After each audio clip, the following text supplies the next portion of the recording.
You ask Tiger to solve. This deals with linear equations with one unknown. The final result is x equals 9. Let's solve it step by step. Group all x terms on the left side of the equation. Subtract 11x from both sides.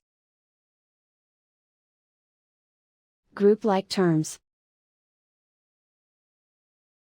Simplify the arithmetic. Group like terms.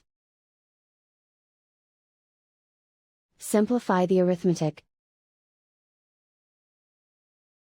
Group all constants on the right side of the equation. Subtract 9 from both sides.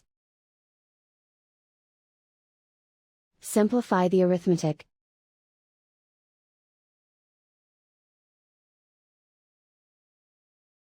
And so the final result is x equals 9.